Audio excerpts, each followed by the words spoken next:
Jadi semua program untuk persalinan anak pun juga saya sesar. Dari sesar sampai akhirnya saya memberikan profilaksis untuk ART yang newborn itu selama 1,5 bulan. Dan saya harus ada cek rutin ke anak-anak saya di saat usia dia sudah mulai bertumbuh. Ada step-step untuk harus cek darah seperti itu. Untuk mengetahui apakah ada virus HIV yang aktif di dalam tubuhnya, masih ada yang aktif atau tidak. Tapi saya bersyukur semuanya aman. Anak saya tiga-tiganya sama suami saya yang sekarang yang kedua ini negatif semua. Jadi yang positif cuma saya doang. Kemudian memang benar saya juga selalu mau membantu mendampingi anak dengan HIV karena saya mempunyai teman-teman yang ditinggalkan, yang dia meninggalkan anak lagi.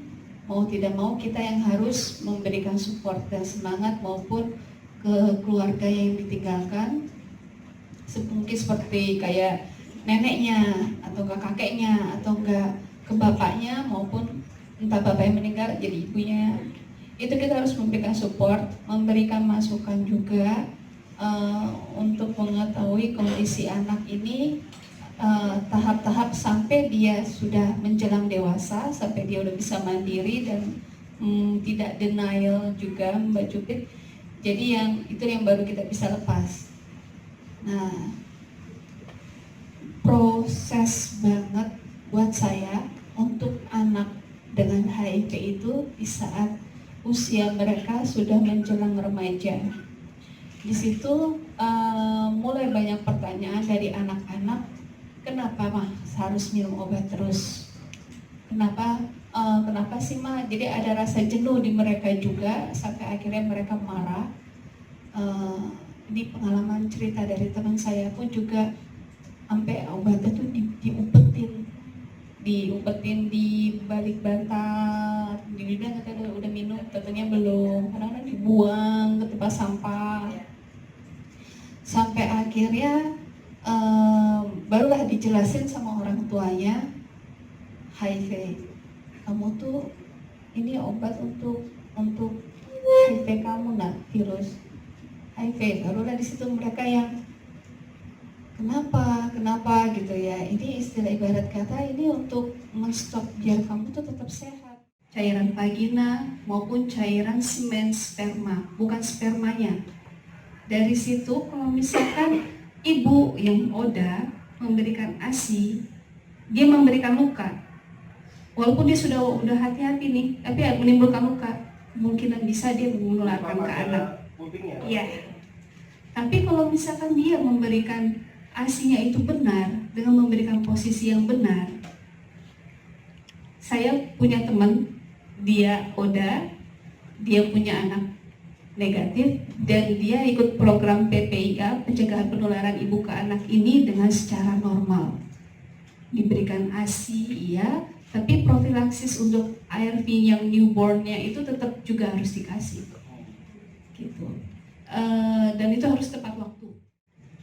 Ketika ada persoalan-persoalan seperti ini, maka rumus yang kami gunakan dalam perlindungan khusus itu menggunakan 4 pendekatan. Pertama, ditangani, direspon secara cepat, lalu kemudian dipastikan bahwa pendampingan psikososialnya juga bisa dilakukan, lalu kemudian dukungan spesifik yang membuat anak itu bisa tertolong, itu bisa dilakukan. Lalu kemudian ketika ada persoalan-persoalan hukum seperti tadi Mbak Putri mengatakan bahwa ada persoalan di sekolah, di keluarga, lalu kemudian ada bullying dan segala macam, maka ini juga harus ada pendampingan secara hukum. Oleh karena itu empat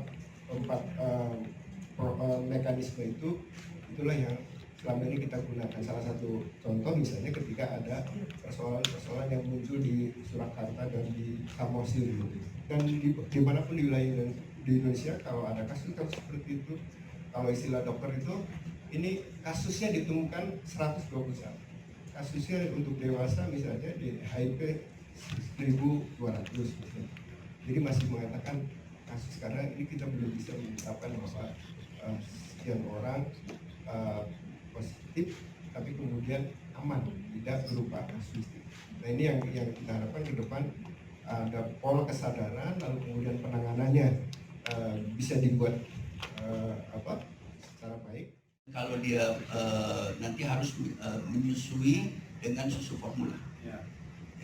Tetapi dengan lagi-lagi sekarang sedikit berubah dengan adanya ARV. Kita menemukan sekarang pemeriksaan pada kunjungan pertama ibu hamil semua sudah diperiksa. Begitu ibu hamil ketahuan positif, minum ARV. Minum ARV itu kalau 6 bulan, kira-kira 3-6 bulan, kalau diminum ARV itu virusnya sudah tidak terdeteksi. Ya.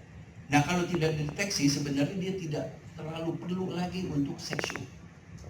Tapi bisa normal? Bisa normal. Ini WHO ya. Bisa normal dan dia bisa menyusui. Karena begini, kalau ada gerakan juga tuh yang mau menyusui, itu memang susu ibu jauh lebih baik daripada susu formula. Ya. Jadi sekarang kalau ibunya minum obat terus, dia bisa menyusui. Ya. Jadi organ juga bisa berjihad untuk anaknya ya? Iya dong. Ya, dia jihad itu. Allah Akbar. Ya. Bu tadi mau menyusui anaknya? Tapi enggak, saya tanyanya asinya asip atau langsung Ya asi perah atau asi? iya itu kan Oke, dulu ada yang perah, ada ibu susu. Sekarang sebenarnya asi langsung. bisa ya. Tapi kita mesti yakin ibunya virusnya Sudah tidak terdeteksi. Secara program kita pakai kan kalau kunjungan K1 itu sampai dia melahirkan kira-kira 6 bulan. Tetapi sekarang kita bisa pemeriksaan pilot sebelum dia melahirkan, kita bisa periksa pilot. Tetapi kalau dia ketemunya 1 bulan sebelum mau melahirkan sudah perut besar, kita anjurkan section. Nggak keburu untuk obat bekerja. Ya. Dan ya kita secara pendekat public health ya, itu kalau bisa 6 bulan ya untuk yakin. Tes yang pakai bukan liur ya, tetapi mukosa dari cairan mukosa mulut yang namanya oral quick, tetapi kita nggak pakai karena itu sulit. Kita kan sekarang kalau ada pemeriksaan itu harus diuji dulu, nggak langsung bisa dipakai. Nah kalau dari sini kan sulit, kalau darah kan orang misalnya positif dia bisa simpan. Di UI itu ada yang namanya pemeriksaan untuk semua tes HIV itu harus dites di sana. Bener nggak? Kalau jualan kan kecap nomor 1 tuh. Betul. Nah, bener nggak ini? Nah mereka kan pakai mudahnya untuk ceknya, dia ambil dari darah yang positif, darah yang negatif dia tahu. Tapi kalau dari sini kan ngambil susah, karena itu kita nggak pakai. Tapi sebenarnya kalau nggak mau ambil dari darah, dari mulut, dari cairan mukosa mulut, ya bukan air liur ya.